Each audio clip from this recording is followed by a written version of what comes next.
ஆண்டவருடைய ஆவி என்மேல் உள்ளது, ஏனெனில் அவர் எனக்கு அருள் பொழிவு செய்துள்ளார். ஏழைகளுக்கு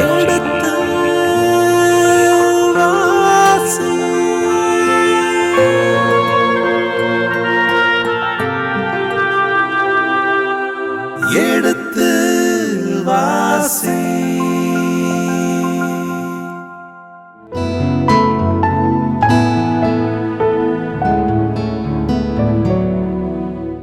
கடந்த பகுதியின் தொடர்ச்சியை இன்று தொடர்கின்றோம். வாருங்கள், இந்த நிகழ்ச்சியை நமக்காக விளக்கங்களோடு தெளிவுபடுத்த இருக்கின்றவர் தந்தை ரேமன் ஜோசப் அவர்களை வரவேற்போம். வணக்கம் தந்தையே. வணக்கம்.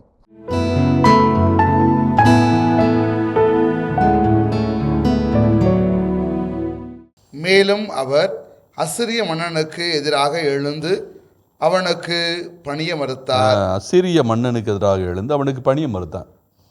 இந்த பணிய மறுத்தான் என்பதில் பல உண்மைகள் முடங்கி கிடக்கிறது. இவனுடைய தந்தை அவன் பணிய மறுக்கவில்லை, அவன்தான் அழைத்து வந்தான். ஆகாசு தான் இந்த அசிரிய மன்னர்களை அழைத்து வந்தான். திக்லத் பிளேசர் சும்மாதான் இருந்தான். அவன் நாடுகளை பிடிக்க வேண்டும் என்ற ஆசை இருந்தாலும் இவ்வளவு எளிதாக பிடிக்க முடியும் என்று அவன் நினைத்திருக்க மாட்டான். ஆகாசு போய் அவன்கிட்ட உதவி கோருகிறது வரை அவன் இவ்வளவு பெரிய திட்டத்தோடு இருந்தானா என்பது மிக கேள்விக்குறியாகத்தான் இருந்தது. ஏறக்குறைய கையில் கொண்டு போய் வெண்ணெயை கொடுத்தது போல ஆகிவிட்டது. இவன் தன்னை எதிர்த்து நிற்கிற சிரியா மன்னன் ரேசினையும், அதே மாதிரி ஆகாசை எதிர்த்து நிற்கிற சிரியா மன்னன் ரேசினையும், அதே போல் பெக்கா வடநாட்டு மன்னனாகிய இஸ்ராயல் மன்னனாகிய பெக்கா, இந்த 2 பேரும் முற்றுகையிட்டு விட்டார்கள். 2 பேரும் எப்படியும் ஆகாசை வெளியேற்றிவிட்டு அவனிடத்திலே வேறு மன்னனை, தங்களுக்கு சாதகமான மன்னனை வைத்து தாங்கள் எல்லாரும் சேர்ந்து எகிப்தோடு சேர்ந்து அசிரியாவை எதிர்க்கலாம் என்ற திட்டம். ஆனால் அந்த திட்டங்களை எல்லாம் தவிடுபொடியாக்குகின்ற நிலையில் இந்த ஆகாஸ் என்ன பண்ணுறான், அசிரியாவினுடைய காலில் போய் விழுந்துடுறான். விழுந்து நீ எனக்கு ஆபத்து பந்தனாகப்பா, என்னை காப்பாற்று என்று சொல்லி அவனை அழைத்து வருகிறான். அவன் அழைத்து வந்தனால தான் என்ன ஆகிறது, சிரியா வீழ்ந்து போகிறது, வடநாடு வீழ்ந்து போகிறது, ஆகாசு தப்பித்து கொள்கிறான். இருந்தாலும் அதற்கான விலையை ஆகாசு கொடுக்க வேண்டியிருந்தது, கப்பம் கட்ட வேண்டியிருந்தது. அதனால் இவன் பெரிய சுதந்திரம் பெற்ற அரசனாக வாழ்ந்தான் என்றெல்லாம் சொல்ல முடியாது. அசிரிய மன்னர்களுக்கு ஒவ்வொரு ஆண்டும் அவன் கப்பம் கட்டி கொண்டிருந்தான். ஒருவேளை இந்த பணியை மறுத்தான் என்கிற சொல்லிலே எசேக்கியா ஆகாசுக்கு பிறகு பொறுப்பேற்ற பிறகு கப்பம் கட்டுவதை நிறுத்தி இருக்கலாம் என்கிறது சிந்தனை இருக்கிறது. அப்படிப்பட்ட சிந்தனைகளை சொல்லுகிற விவிலிய பேரறிஞர்களும் உண்டு. அவன் கப்பம் கட்டுவதை நிறுத்தினான். கப்பம் கட்டுவதை நிறுத்தினான் என்பதை விட ஒருவேளை அவனுடைய கருவூலங்களிலும் அதே போல் ஆலயத்திலும் கோவிலிலும் வறட்சி ஏற்பட்டு இருக்கலாம். பொன் வெள்ளிகளுக்கான வறட்சி ஏற்பட்டு இருக்கலாம். இனிமேல் எதற்கு நாம் கட்ட வேண்டும் என்கிற ஒரு தைரியம் இருந்திருக்க வேண்டும். அத்தோடு அவனுடைய தந்தைக்கு எதிர்நிலையில் அவன் முடிவை எடுக்கிறான். அவன் எகிப்தினுடைய சார்பாளனாக மாறி இருக்கக்கூடும். எகிப்தினுடைய உதவியே அவன் நாடி இருக்க வேண்டும். பின்னால் அதற்கான விடை கிடைக்கும். எனவே இது கூட அவனுடைய இந்த தைரியத்திற்கு, அவனுடைய அந்த முழுமையான அசிரியாவுக்கான எதிர்ப்பு நிலைப்பாட்டுக்கு காரணமாக இருக்கலாம். எகிப்து நமக்கு துணை நிற்கின்ற போது நாம் எதற்கு அசிரியாவை நாட வேண்டும், அசிரியாவுக்கு ஏன் நாம் பணம் கொடுக்க வேண்டும் அல்லது பொருளை கொண்டு போய் தானமாக கொடுக்க வேண்டும் என்கிற அந்த நிலைப்பாட்டை அவன் எடுத்திருக்கலாம். அந்த அடிப்படையில் தான் இங்கே அசிரிய மன்னனுக்கு அவன் எதிர்த்து எழுந்து அவனுக்கு பணிய மறுத்தான் என்கிற அந்த வாக்கியத்தை நாம் புரிந்து கொள்ள முடியும். அதற்கடுத்து 8வது வசனம், அவர் பெலிஸ்தியரை காசா வரையும் அதன் எல்லை பகுதி வரையும் காவல் மாடம் முதல் அரண்சூல் நகர் வரையும் விரட்டியடித்தான். பெலிஸ்தியரை காசா வரை, காசா என்பது பெலிஸ்தியருடைய நகரம். பெலிஸ்தியர்கள் யூதாவினுடைய எல்லைப்பகுதியில் அவர்கள் வாழ்கிறவர்கள். அதுவும் குறிப்பாக மேற்கு எல்லைப்பகுதி. மேற்கெல்லை பகுதி முழுவதும், கடற்கரை முழுவதும் அவங்க தான், மத்திய தரைக்கடல் முழுவதுமே அவர்களுடைய ஆக்கிரமிப்பில் தான் இருக்குது. ஒரு நீண்ட நெடும் பகுதி மத்திய தரைக்கடல் பகுதி. அதில் வந்து கீழே சீனாய் மலை உச்சத்திலிருந்து மேலே வந்து இந்த லெபனான் மலைகள் வரை இவர்களுடைய ஏறக்குறைய தீர் சீதோன் நகர் வரை இந்த பிலிஸ்தியர்களுடைய ஆதிக்கத்தில் தான் இருக்கிறது. மத்திய தரைக்கடலில் வந்து இஸ்ராயலருக்கு வந்து தொடர்பு அதிகம் இல்லை. எல்லா பகுதிகளிலுமே பிலிஸ்தியர்களுடைய கைகளில் இருக்கிறது.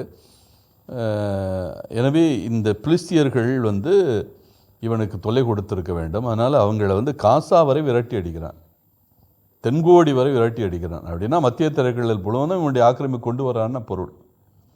அவர்களுடைய பெரும் நகரங்கள்லாம் இருக்கிறது. அஸ்கெலோன், எக்ரோன், அஷ்டோடு, காசா, காத், இந்த 5 பெருநகரங்கள் இருக்கிறது. அந்த பெருநகரங்களில் காசா தான் கடைக்கோடியில் இருக்கிறது, தென் கடைக்கோடியில் இருக்கிறது, தென்மேற்கே இருக்கிறது. அதுவரை அவன் விரட்டி அடிக்கிறான். என்ன சொல்லப்பட்டு இருக்கிறது என்றால், பிலிஸ்தியரை காசா வரையும் அதன் எல்லைப்பகுதி வரையும், காசாவுடைய எல்லைப்பகுதி வரையும், காவல் மாடம் முதல் அரண்மனை சூழ் நகரம் வரையும் விரட்டி அடித்தான்.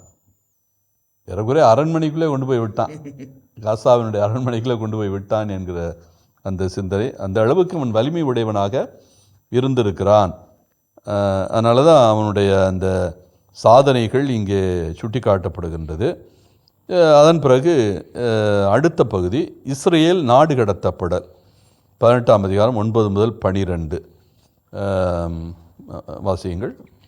இஸ்ரேல் அரசன் ஏலாவின் மகனான ஓசேயா ஆட்சியற்ற 7வது ஆண்டில், அதாவது அரசர் எசேக்கியாவின் 4ஆம் ஆட்சி ஆண்டில், அசிரிய மன்னன் சல்மனேசர் சமாரியாவுக்கு எதிராக வந்து அதை முற்றுகையிட்டான். 17ஆம் அதிகாரத்திலே நாம் வந்து இஸ்ராயல் பகுதியெல்லாம் முடிந்து விட்டது, அதன் வடநாட்டு பகுதி இனிமேல் வராது அப்படின்னு சொன்னோம். இங்கே வந்து ஒரு சிறிய ஒரு கருத்து மட்டும் சொல்லப்படுகிறது. அதாவது இஸ்ரேல் அரசன் ஏலாவின் மகனான ஒசையா, கடைசி மன்னன், வடநாட்டினுடைய கடைசி மன்னன். நம்ம ஏற்கனவே சுட்டி காட்டினோம். அவன் வந்து 9 ஆண்டுகள் ஆட்சி செய்தான். 732 723 வரை 9 ஆண்டுகள். அதன் பிறகு அவன் வந்து சல்மனசார் என்பவனால் கைது செய்யப்பட்டான். கைது செய்யப்பட்டு கொஞ்ச மாதத்துக்குள்ளே அவன் வந்து நாடு கடத்தப்பட்டான். அவனுடைய அசிரிய நாட்டுக்கு கைதியாகவே அழைத்து செல்லப்பட்டான். அந்த சமயத்தில் வந்து ஒரு முக்கியமான நிகழ்வு நடக்கிறது. அசிரிய படைகள் வந்து சமாரியாவை முற்றுகையிடுகின்றன. இதில் என்ன குறிப்பு என்றால், 7வது ஆண்டில், அதாவது ஏலாவின் மகனான ஒசையா ஆட்சியேற்ற 7வது ஆண்டில், அதுக்கு சரியான கருத்து. அவன் 732 ஆட்சி பொறுப்பேற்றான். 7 ஆண்டு என்றால் ஏறக்குறைய 725 வைத்துக்கொள்ளலாம். 725 முற்றுகையிடப்படுகிறது சமாரியா. இந்த சமாரியா முற்றுகையிட்ட ஆண்டோடு எசேக்கியாவினுடைய அந்த காலத்தை ஒப்பிடும்போது தான் சற்று வரலாற்றில் இடிக்கிறது. நம்ம ஏற்கனவே சொன்னோம், எசேக்கியா வந்து ஒருவேளை இணை அரசனாக இருந்திருக்கலாம் ஆகாசுவுக்கு. எனவே அவன் வந்து 29, அதாவது 729 இணை அரசனாக பொறுப்பேற்றிருக்கலாம் என்று நம்ம ஏற்கனவே கருத்து சொன்னோம். ஏன்னால் முழுமையாக அவன் அரசு பொறுப்பேற்றது 715 தான், அதில் மாற்று கருத்து இல்லை. அப்படி என்றால் அசிரியா வந்து வீழ்ந்த பிறகே இவன் வந்து ஆட்சி பொறுப்பேற்றான் என்பது பொருள். ஆனால் நமக்கு 2 அரசுகள் புத்தகத்தில் அவன் ஆட்சி பொறுப்பேற்ற 4ஆம் ஆண்டிலே முற்றுகை நடக்கிறது. சல்மனசார் 5ஆம் சல்மனசார் முற்றுகையிடுகிறான் என்கிற கருத்து சொல்லப்படுகிறது. அப்படின்னா நம்ம ஏற்கனவே சுட்டி காட்டிய அந்த இணையரசன் என்கிற நிலையில் அவன் ஆட்சி பொறுப்பேற்ற 4ஆம் ஆண்டு. அப்படின்னா ஆட்சி பொறுப்பேற்றது 729, 4ஆம் ஆண்டா 725. அப்போ சரியாக வருகிறது. எனவே 725 அவன் இணையரசனாக ஆட்சி பொறுப்பேற்ற அந்த 4ஆம் ஆண்டில் சல்மனசார் வந்து முற்றுகையிடுகிறான். அது சரியானது. அதான் நடந்தது. 25 முற்றுகையிடப்பட்டது. 3 ஆண்டுகள் முற்றுகையிட்டார்கள். அந்த 3 ஆண்டுகள் முதல் 2 ஆண்டுகளும் சல்மனசார் 5ஆம் சல்மனசார் முற்றுகையிட்டான். அவனுடைய இறப்பு திடீரென நடக்கிறது. அதைத் தொடர்ந்து 5ஆம் சல்மனசாருக்கு பிறகு சர்கோன் 2ஆம் சர்கோன் ஆட்சி பொறுப்பேற்று அவன்தான் இந்த இஸ்ராயலுடைய அந்த அடிமைத்தனத்திற்கு காரணமாக மாறுகிறான். இவர்களை அடிமைகளாக இழுத்துச் செல்வதற்குரிய அந்த காலத்தில் ஆட்சி செய்த மன்னனாக இருக்கிறான். அது நடந்தது 722. அப்படி என்றால் இந்த சல்மனசா சமாரியாவுக்கு எதிராக அதை முற்றுகையிட்டான். 3 ஆண்டுகளின் முடிவில் அவன் அதை கைப்பற்றினான். அரசர் எசேக்கியா ஆட்சியேற்ற 6ஆம் ஆண்டில், அதாவது இஸ்ரேல் அரசன் உசியாவின் 9ஆம் ஆட்சி ஆண்டில் சமாரியா கைப்பற்றப்பட்டது. ஆக இந்த சமாரியா கைப்பற்றப்பட்டது உசியாவினுடைய 9ஆம் ஆண்டு ஆட்சி காலத்தில். ஆனால் சமாரியா கைப்பற்றப்பட்ட போது வரலாற்று பூர்வமாக உசியா பதவியில் இல்லை. அவன் கைப்பற்றப்படுவதற்கு 1 ஆண்டுக்கு முன்னாலே அவன் பதவி இறக்கப்படுகிறான், கைது செய்யப்படுகிறான். என்றால் அவனும் எகிப்தை நாடினான், எகிப்தினுடைய உதவியை நாடினான். அது அசிரியர்களுக்கு ஒத்துப்போகவே இல்லை. தாங்கள் சட்டாம்பிள்ளையாக இருக்கின்ற போது தங்களுக்கு இணையாக ஒரு சட்டாம்பிள்ளை தேவையா என்கிற அந்த சிந்தனை. அதனால் வடநாடோ தென்னாடோ எப்பொழுதெல்லாம் எகிப்தினுடைய உதவியை நாடுகிறதோ அப்பொழுது இந்த கிழக்கே இருக்கிற அவருடைய எதிரிகளுக்கு ஏறக்குறைய மூக்குக்கு மேலே கோபம் வரும். அதான் நடந்தது. சிரியா எதற்காக இந்த தென்னாட்டு மன்னன் மீது கோபம் கொள்கிறதோ அல்லது வடநாட்டு மன்னர்கள் மீது கோபம் கொள்கிறார்களோ காரணம் அப்படி தான் இருக்க முடியும். எனவே இந்த ஒசேயா எகிப்தினுடைய உதவியை நாடினார். அதனால கோபம் கொண்டு தான் இவனை உடனே சிறையில் அடைக்கிறார்கள். சல்மனசார் 5 முற்றுகையிடுகிறான். ஆனால் நாடு கடத்தியதும் அதே மாதிரி சமாரியா கைப்பற்றப்பட்டதும் அல்லது சமாரியா வீழ்ந்ததும் யாருடைய காலம் என்றால் 2ஆம் சர்கோனுடைய காலம். எனவே அந்த அடிப்படையில் தான் இங்கே 2ஆம் சர்கோனை பற்றிய குறிப்பு இல்லை. இருந்தாலும் கைப்பற்றப்பட்டது சர்கோனியின் காலம். அந்த காலத்தில் ஒசேயா ஆட்சி பொறுப்பில் இல்லை. அதை மட்டும் நாம் மனதில் கொள்ள வேண்டும். 2வது அரசர்கள் புத்தகம் ஒசேயா காலத்திலே, அதாவது 9ஆவது ஆண்டில் சமாரியா கைப்பற்றப்பட்டது என்று சொன்னாலும் அந்த காலகட்டத்தில் அரசனாக ஒசேயா இல்லை என்பதுதான் வரலாற்று செய்தி. தொடர்ந்து அசிரிய மன்னன் இஸ்ரேலரை அசிரியாவுக்கு நாடு கடத்தினான். அசிரிய மன்னன் இஸ்ரேலரை அசிரியாவுக்கு நாடு கடத்தினான். இந்த நாடு கடத்தினான் என்பது ஏதோ நம்ம போகிற போக்கில் சொல்லிட்டு போகிறதல்ல. அந்த நாடு கடத்தல் என்பது ஒரு கடுமையான அனுபவம், கசப்பான அனுபவம். அப்படிப்பட்ட அனுபவங்கள் யாருக்குமே வரக்கூடாது. நிறைய படங்களில் நம்ம பார்க்கும்போது வரலாற்று பூர்வமான படங்களில் பூரா, அதுவும் குறிப்பாக அந்த முற்காலத்தில் நடந்த போர்களை பற்றி சொல்லுகின்ற போது அந்த போர்க்கைதிகளையெல்லாம் அவர்களுடைய முதுகிலை பின்னி சங்கிலியால் பிங்கி இணைத்து அவர்கள் இழுத்துட்டு போவாங்க. குதிரைக்கு பின்னால் கட்டி இழுத்துட்டு போவாங்க. அதுவும் குறிப்பாக அந்த சங்கிலிகளெல்லாம் எதில் கோத்து போடுவாங்கன்னா அவங்களுடைய சதைகளில், முதுகு சதைகளில். சும்மா கட்டுறதுலாம் இல்லை, முதுகு சதைகளில் அப்படியே கொக்கி போட்டு அப்படி இழுத்துட்டு போவாங்க. அதான் வழக்கமாக செய்யப்படுகிற முறை. அது மாதிரி ஒரு கொடுமை இல்லவே இல்லை. அப்படிப்பட்ட அனுபவங்களைத்தான் இந்த நாடு கடத்தப்பட்ட கைதிகள் அனைவரும் அனுபவித்திருக்கிறார்கள். இதுதான் வரலாறு.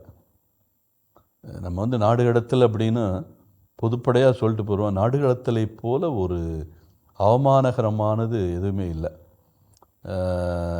இதே அரசுகள் புத்தகம் மட்டுமில்லை, அதே மாதிரி குறிப்பேட்டு புத்தகத்தில் எகிப்தை பற்றி சொல்லுகின்ற போது மிக கடுமையான ஒரு செய்தி வரும்.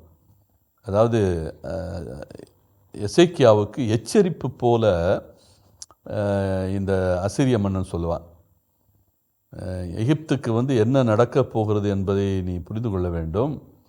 எகிப்தினுடைய நாட்டுக்குள் நுழைந்து அசிரிய படைகள் எகிப்தை அப்படியே முழுவதும் ஒன்றுமில்லாமாக்கி அதனுடைய படை வீரர்களை எல்லாம் முதுகில் வந்து இதே மாதிரி கொக்கி போட்டு இழுப்பது மட்டுமல்ல, அவர்களை நிர்வாணமாக அழைத்து செல்வார்கள் என்று ஏசையா வந்து இறைவாக்கு சொல்கிறார். ஏசையா புத்தகம் 36ஆம் அதிகாரத்திலிருந்து 39வது அதிகாரம், 4 அதிகாரங்கள் வந்து இதே பகுதி, இந்த 2 அரசுகள் புத்தகம் 18ஆம் அதிகாரத்திலிருந்து 20ஆம் அதிகாரம் முறை உள்ள பகுதிகளை வந்து அப்படியே நமக்கு படம் பிடிச்சு காமிக்குது. இதில் வர பெரும்பாலான செய்திகள் வந்து ஏசையா புத்தகத்தில் இடம்பெறுகிறது. அதில் இந்த குறிப்பு சொல்லப்படுகிறது. ஏசையா வந்து அதை இறைவாக்காவே சொல்லுகிறார். யாவேயே இதை சொன்னதாக. எப்படின்னா, இவனுக்கு அறிவுரையாக, எசேக்கியாவுக்கு அறிவுரையாக சொல்கிறார். நீ வந்து எகிப்தை நாடுகிறாய், ஆனால் எகிப்தினுடைய நிலை என்ன தெரியுமா? அது வந்து அதனுடைய பின்பகுதியில் முதுகில் வந்து கம்பியை போட்டு இழுத்து நாடு கடத்துவார்கள். அவர்களெல்லாம் நிர்வாணமாக போவார்கள் எகிப்திய மக்கள். அதான் நீ பார்க்கத்தான் போகிற. அதனால் இன்றைக்கி வந்து எகிப்து வந்து சிறப்பாக இருக்குன்னு நினைக்காத, வலிமை மிக்கதுன்னு நினைக்காத, அதனுடைய தாழ்வு காலம் நெருங்கி விட்டது அப்படின்னு அவர் ஒரு இறைவாக்காவே சொல்லுவார். அந்த எகிப்தினுடைய அவல நிலை. அதுக்காக அவர் என்ன பண்ணணும்? 3 ஆண்டுகள் ஆடை இல்லாமல் அவர் போகணும். ஏசையா 3 ஆண்டுகள் ஆடை இல்லாமல் ஒரு அடையாளம் போல இருக்கிறார். இதே நிலைதான் நாடு கடத்தலின் போது நடக்கும். அதுவும் குறிப்பாக எகிப்தினுடைய நாடு கடத்தல் மிக அவமானகரமானதாக இருக்கும் என்று சொல்லி இந்த நாடு கடத்தலை பற்றி சொல்கிறார். அதனால் நாடு கடத்தல் என்பது ஒரு எளிதாக நம்ம பேசிட்டு போகிற சொல் அல்ல. நாடு கடத்தல் என்பது அவ்வளவு வலியும் இந்த சுமையும் நிறைந்த ஒரு வார்த்தை. அப்படி தான் நம்ம எடுத்துக்கிறணும். எனவே இஸ்ராயல் மக்களுடைய நாடு கடத்தல் மிக கொடுமையாக தான் இருந்தது. அசிரியர்கள் வந்து இஸ்ராயல் மக்களை நாடு கடத்திய போது அவங்க வந்து தாங்கூர்னா துன்பத்தில் இருந்தார்கள் என்று தான் நாம் எடுத்துக்கொள்ள வேண்டும். அது வந்து ஒரு எளிய அனுபவமாகவோ அல்லது சுவையான அனுபவமாகவும் அவர்களுக்கு இல்லை. தொடர்ந்து அவர்களை அழகிலும் கோசானின் ஆபோர் ஆற்றங்கரையிலும் மேதியர் நகர்களிலும் குடியேற்றினான். ஆக இந்த இஸ்ராயலரை எங்கெல்லாம் நம்ம ஏற்கனவே பார்த்தோம் 17ஆம் அதிகாரத்தில் கூத்தா, அவா, ஆமாத்து, அதே மாதிரி பாபிலோன், இந்த பகுதிகளிலெல்லாம் மக்களை வந்து இங்கேருந்து அவர்களை கிளப்பி அப்புறம் இங்கேருந்து வடநாட்டிலேருந்து போனவர்களை அங்கே அமர்த்தியதாக பார்த்தோம். அதே போல் இன்னும் சில நகரங்களை இங்கே சுட்டி காட்டுகிறார். அவர்களை அலகா என்பது ஒரு ஊர். அதே மாதிரி ஹாபேர் என்பது ஒரு நதிக்கரை. அந்த நதிக்கரையில் உள்ள கோசான், அதே மாதிரி மேதியர் நகரங்கள். மேதிஸ் என்றால் அந்த பாரசீகர்கள், அந்த பாரசீகர்களுடைய ஒரு பகுதி மேதியர்கள் என்று அழைக்கப்படுவார்கள். அந்த மேதியருடைய நகரங்களிலும் குடியேற்றுவார்கள். எனவே எங்கெங்கெல்லாம் இவர்கள் குடியேற்றப்பட்டார்கள், நாடு கடத்தப்பட்டு, இதெல்லாம் வெகு தொலைவு இது வந்து மெசபத்தோமியா பகுதிகளுக்கு இவர்களை அழைத்து செல்வது. அதுவும் யூப்ரட்டிஸ் நதியின் தாண்டி, மேதியருடைய பகுதி யூப்ரட்டிஸ் நதி பகுதியை தாண்டி இருக்கிறது. யூப்ரட்டிஸ் திக்ரீஸ் நதியை தாண்டி இருக்கிறது. சொல்லப்போனோம்னா திக்ரீஸ் நதியை தாண்டி இருக்கிற அந்த பகுதிகளில் தான் மேதியா இருக்கிறது. ஏனெனில் அவர்கள் தங்கள் கடவுளாகிய ஆண்டவரின் குரலுக்கு செவி கொடுக்காமல் அவரது உடன்படிக்கையையும் ஆண்டவரின் ஊழியர் மோசையிட்ட கட்டளைகள் யாவற்றையும் மீறினார்கள். அவர்கள் செவி கொடுக்கவும் இல்லை, கீழ்ப்படியவும் இல்லை. ஆக ஏனெனில் அவர்கள் தங்கள் கடவுளாகிய ஆண்டவரின் குரலுக்கு செவி கொடுக்காதனால, உடன்படிக்கையை மீறியதுனால, மோசையிட்ட கட்டளைகளையும் மீறியதுனால, அவர்கள் கீழ்ப்படிய மறுத்ததுனால அதனுடைய பயன் என்ன, அதனுடைய விளைவு என்ன? நாடு கடத்தப்பட்டார்கள். எனவே குரலுக்கும் செவி கொடுக்கவில்லை, உடன்படிக்கையை மீறினார்கள், கட்டளையை மீறினார்கள், கீழ்ப்படியவும் இல்லை. ஆக அடிப்படையில் 4: குரலுக்கு செவி கொடுக்காது, உடன்படிக்கை மீறுவது, கட்டளைகளை மீறுவது, கீழ்ப்படியாமை. ஆக ஒட்டுமொத்தமாக இஸ்ராயல் மக்கள் ஏன் நாடு கடத்தப்பட்டார்கள் என்பதற்கான காரணம் இங்கே தெளிவாக சுட்டிக்காட்டப்படுகிறது.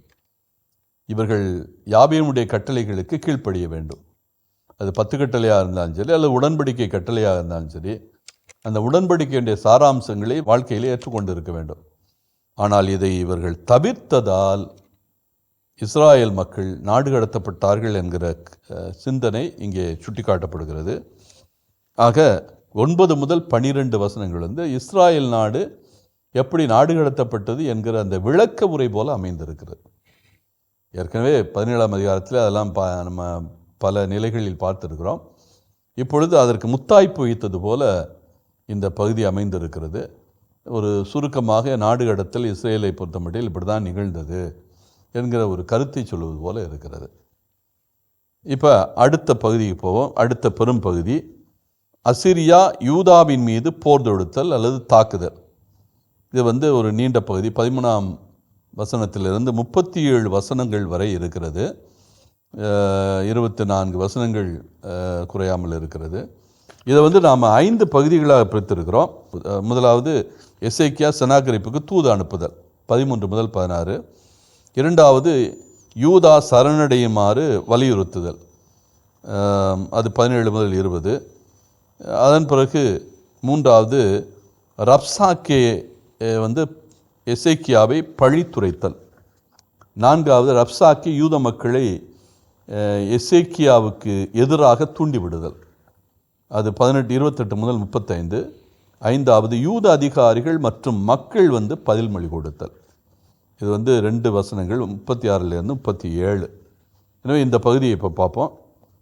அசிரியா யூதாவின் மீது போர் தொடுத்தல் 18ஆம் அதிகாரம் 13 முதல் 37.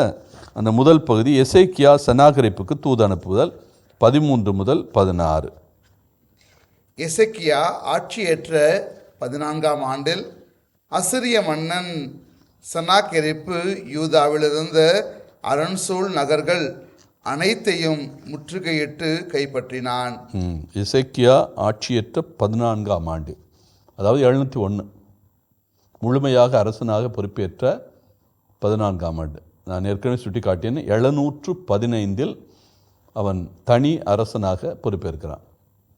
இப்போ 15 701 என்றால், அல்லது 704 என்று வைத்துக்கொள்வோம்.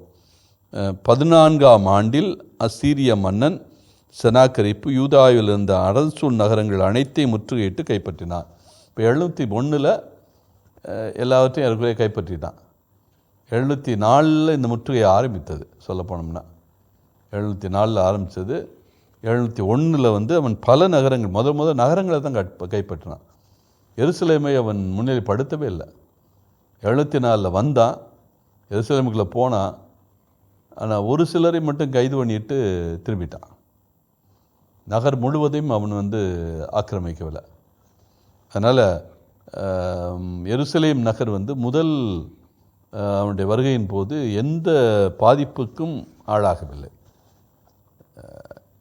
முதலாவது தானியலை இழுத்துட்டு போனால், அதோடு சேர்த்து ஒரு சிலரை, அதிகபட்சம் போனால் ஒரு 1000 பேர் 2000 பேர் தான் இருக்கும் தானியலோடு சேர்த்து.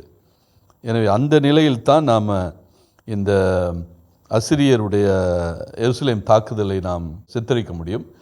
அதாவது அசிரியர்கள் வந்து எகிப்தை முற்றுகையிடுகிறார்கள், எல்லா இடங்களையும் பிடித்துட்டு எருசலேமை முற்றுகையிடுகிறார்கள். அந்த அடிப்படையில் தான் இதை பார்க்க முடியுது. எசேக்கியா ஆட்சியேற்ற 14ஆம் ஆண்டில் அசிரிய மன்னன் செனாகரிப்பு யூதேயாவில் இருந்த அரண்சூழ் நகர்கள் அனைத்தையும் முற்றுகையிட்டார். எல்லா நகரையும் முற்றுகையிட்டு கைப்பற்றினார். இதன் தொடர்ச்சியை அடுத்த பகுதியிலே தொடர்வோம். அதுவரை இணைந்திருங்கள். இயேசுவுக்கே புகழ், இயேசுவுக்கே நன்றி, மரியே வாழ்க. உனக்கு வந்து நீ என்னதை கேட்குறியோ அத்தையும் தந்து விடுகிறேன்.